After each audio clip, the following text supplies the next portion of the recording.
Welcome to the Women's Bar Association of Illinois Cable Show. This evening we're going to interview Justice Ann M. Burke. She is on the Illinois Supreme Court. And before we start that interview, we are going to do some background information on her. Justice Burke has been on was appointed to the appellate court in 1995, and thereafter she ran and won that particular spot. Subsequent to that, she was appointed to the Illinois Supreme Court, and she ran in 2008 and serves a 10-year term now. She attended DePaul Law School. No, she attended DePaul University, and she attended Chicago-Kent Law School. And she was the first woman to serve as a judge on the Illinois Court of Claims. Judge Jessica Wrong O'Brien is my co-host, and she is going to begin the interview today. Thank you for coming, Justice Burke. Jessica? Thank you, Patrice, very much. Justice Burke, you've had an amazing career. I was especially fascinated with the work that you did before going to law school, specifically about the Special Olympics. You know, I've written about it because I thought it was very interesting that you actually you came up with the idea of having competitive sports for disabled individuals. And I don't think that the world knows about that. And I was just I was amazed because you've been always very humble about it. So tell us exactly how that came about. Oh, Jessica. Well, first of all, competition in sports, really the Greeks started it. Well, that's true. Yeah, true. But I grew up in the Chicago parks as a kid and as a high school student. And it was suggested to me by Sister Henrietta that I become a physical education teacher because I really wasn't a stellar student, not that good of a student at all, and she thought I should be a gym teacher because I loved it, and I loved working with kids. And having said that, I started working for the Chicago Park District in the early 60s, and the Park District received a grant from the Kennedy Foundation of about $10,000 to begin using public facilities for the first time in our country for children with disabilities and adults. And I volunteered. I had never met a person with disabilities before. We're talking about the early 60s.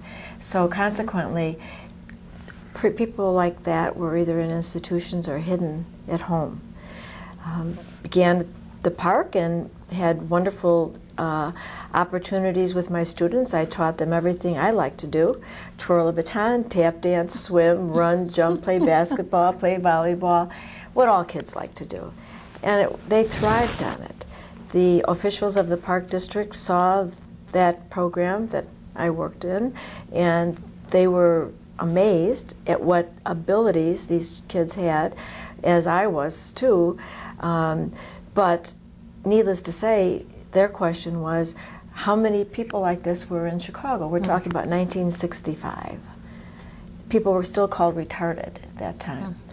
And I had no idea. You know, I was a very young person in my early 20s. And the president of the Park District, William McFetridge, and Vice President Dan Shannon said, well, maybe you can do something about it. And I said, well, maybe we should have a citywide track meet.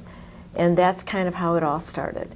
And I wrote to Mrs. Shriver, and she gave money to the Park District to put on the first games. $25,000 in 1967 was a lot of money. But needless to say, that wasn't enough. But we had so many people who really helped and came up with the money. And we had 26 states and Canada and 1,000 children and adults at Soldier Field for the first games. And so the rest is history. Now we have 182 countries and millions of people around the world.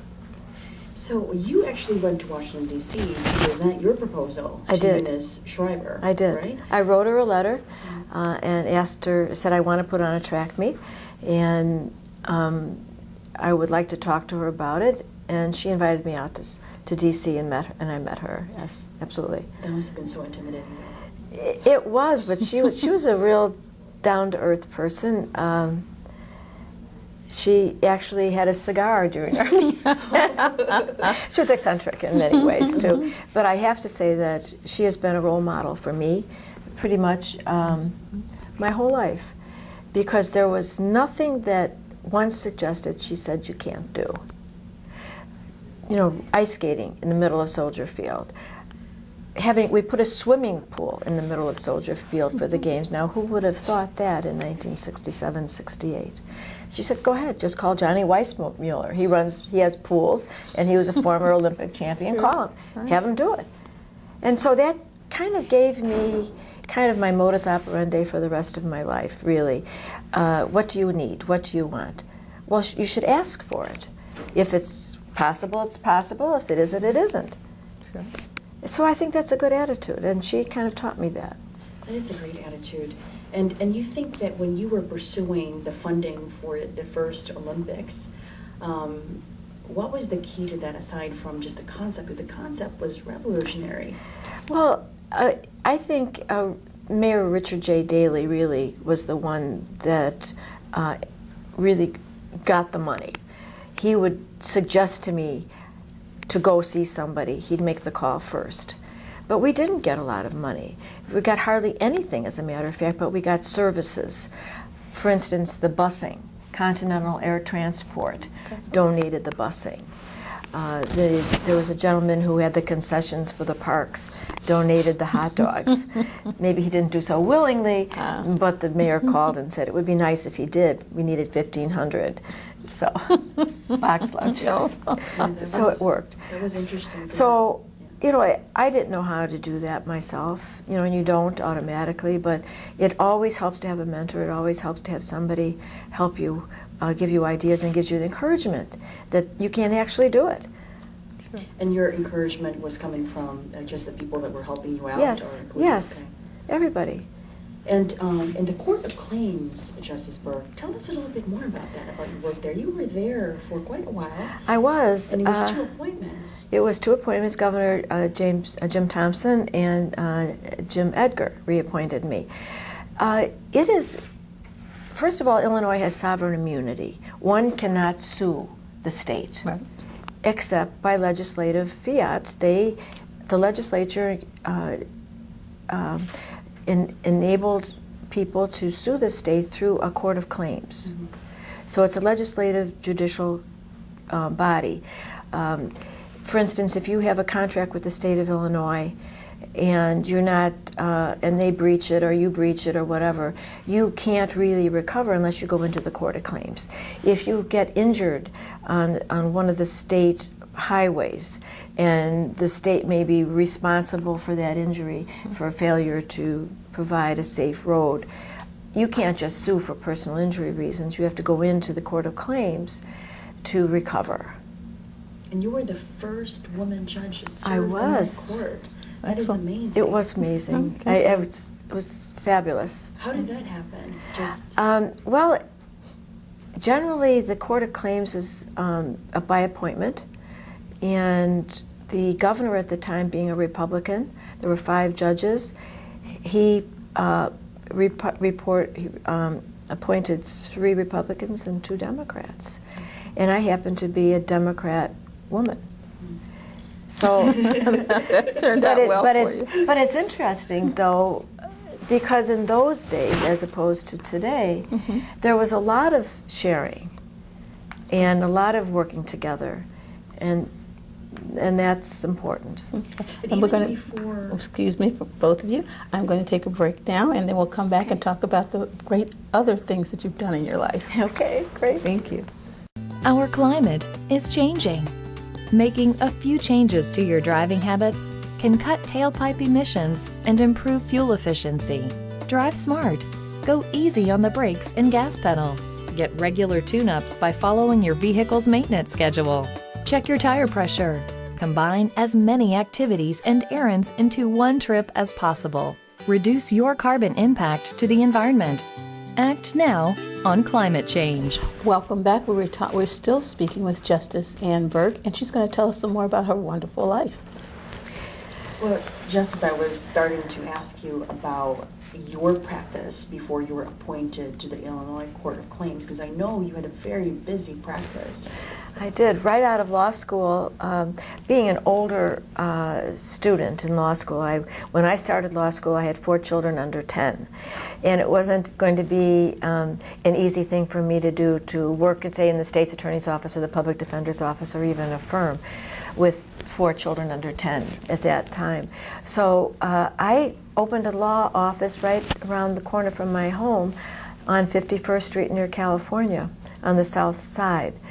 And there were some other lawyers in the office as well, so I had some mentors there with me.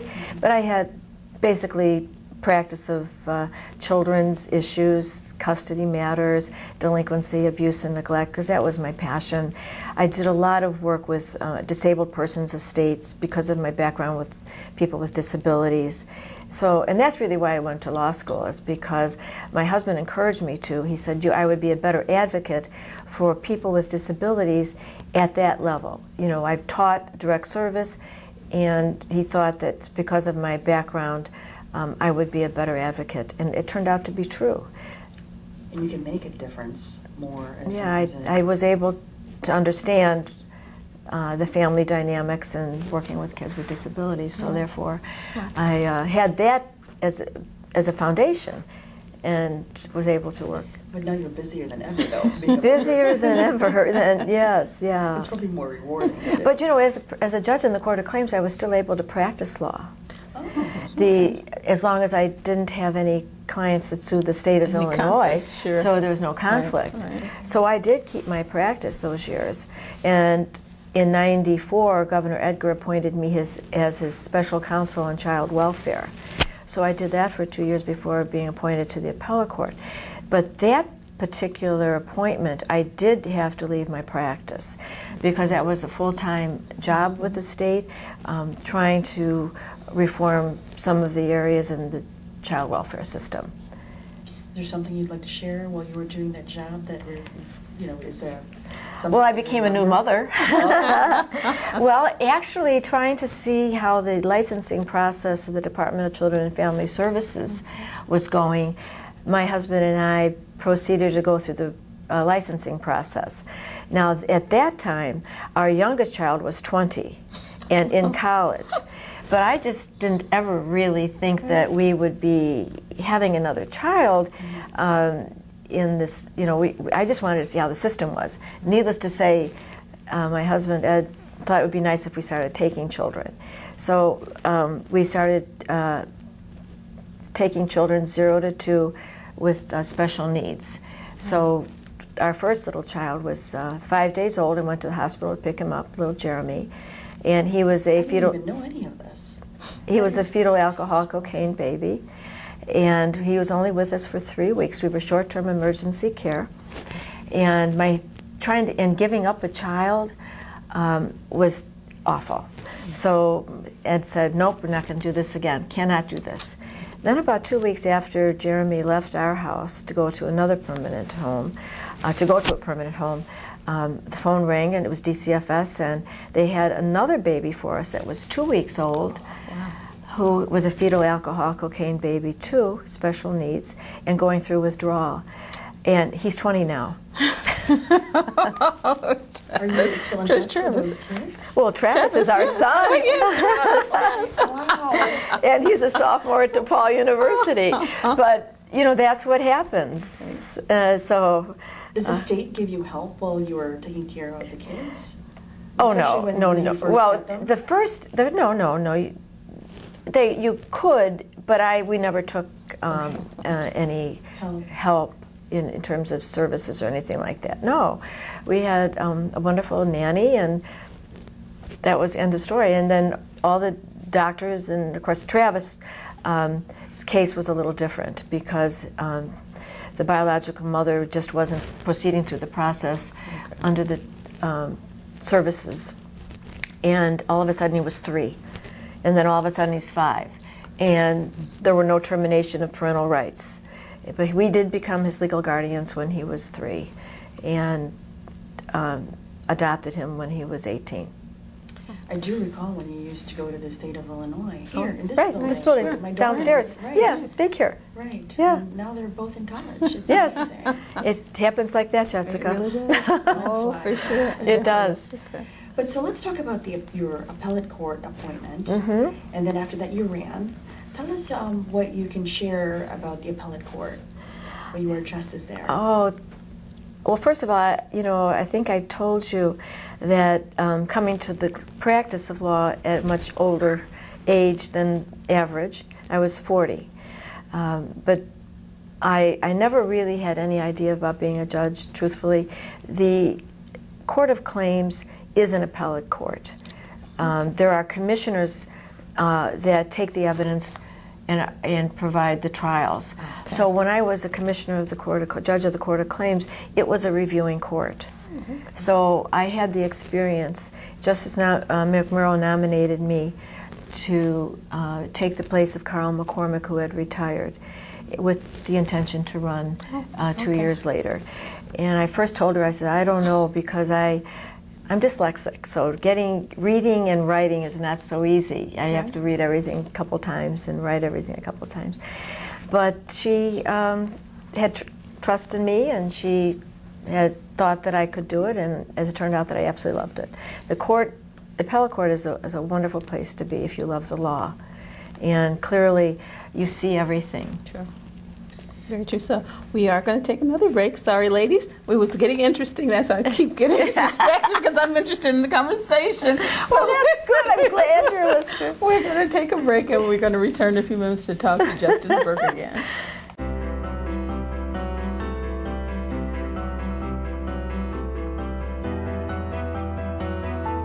Body language can tell you all sorts of things. Like someone is having a stroke. Know the sudden signs. Learn fast. Face drooping, arm weakness, speech difficulty. Time to call 911 and get them to a hospital immediately. Learn the body language and spot a stroke fast. We've been speaking with Justice Ann Burke of the Illinois Supreme Court, and she is one of 3 women who are on the Supreme Court. So it's exciting to have 2 out of 3. We're going to have another one in one of our other shows. So it's very exciting to speak with a Justice of the Illinois Supreme Court. So we're going to speak with her some more. So, Justice, when you were appointed to the Illinois appellate court, you had already experience of a review court because you were in the Court of Claims. And Yes. as you explained, of course, I've just learned something today, that Court of Claims is really a court of review as well. So, Well, they take trial testimony, but the commissioners do. There are appointed commissioners who preside over the hearing and make the record. But as a judge of the Court of Claims, you review the record and have oral arguments. see, what I find very inspiring about your story, too, is the fact that you went to law school late.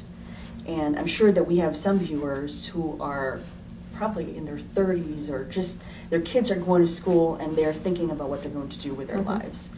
And I think that it's really inspiring that you decided to go to law school at a later age, and on top of that, you had I cannot pronounce the word. I'm dyslexic. Okay. Yeah.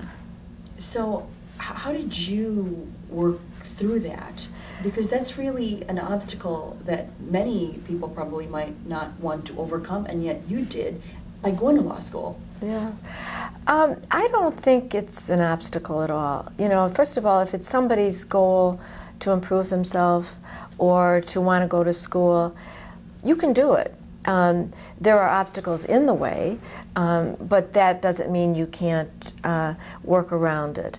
But it's important to share your life with other people all the time. I mean, your extended family, if you don't have your family here, Jessica, I know your family, you have a lot in the Philippines still, and you don't have a lot of people here. But you have community, you have girlfriends, you have lots of people that can help you get through things. And my husband was especially encouraging to me. Now, I didn't even have my college degree until after I was married and had 3 children. I went back to get my college degree first, and that was really something that was always gnawing at me. I wanted to have my college degree. So I got that. I was able to do that. And then we had another baby, and then I said, that's it. But then Ed suggested that I go to law school. And, you know, and Good why suggestion. not? It was a good suggestion. And I didn't find, it was difficult, there's no question about it. And, but the issue was I just loved the law. And I knew my goal working for those who are most vulnerable in society, I would be better at it if I had my law degree. So when I suggest to people, or when people say to me, oh, I want to go to college, well, I say, well, go ahead. Either you go to junior college right away, get somebody to help you with the kids, or work part-time, go nights. You can do it, and I hope that they do. There are a lot of people who have done that, and there's no reason why they can't. It might take long. It sure took me a long time, but You did it. I did it, and I'm so happy. I mean, every part of it was happy. I met so many wonderful people along the way, and every one of them helped me, and I helped them. So I think even if you don't go to school, you can still help somebody in your community through your church. If you play the piano, teach somebody to play the piano. If you know a different language, teach somebody a different language. But that's all about life. You know, it's not a dress rehearsal. You only get one chance at this, and the more you present yourself to others, the more you get back. So whether it's school, work in your church, soup kitchen, whatever, I think it's important to be part of your community. Make it better. No, the other thing that I was thinking about too is that most attorneys who go to school later in life, they view the legal community from a different lens. I mean, I went to law school later too. Yeah. And I guess I'm kind of curious about your perspective when it comes to women attorneys. From the time that you finished law school till now, how you think that has changed? Oh, it was women attorneys have changed quite a bit. When I went to law school, there were really a number of them, but they were older people. They're like myself. I can name some people you know, Joan Eagle and a few others that were in my class. She was a teacher before. I did what I did in the parks before, so we're kind of like recycled. But I think the thing about women is that they always are multitaskers, and I think it's good that they think about going forward and becoming lawyers, because they can really nurture people. And the law isn't about just adversarial situations.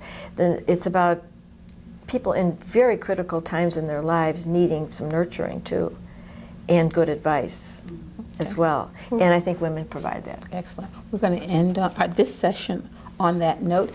Well, thank you for coming and listening to us today. We are going to have a second session because Justice Burke has such a wealth of information that we need to know. So we're going to end this session and start the next one very soon. Thank you so much for tuning in to the Women's Bar Association of Illinois Cable Show.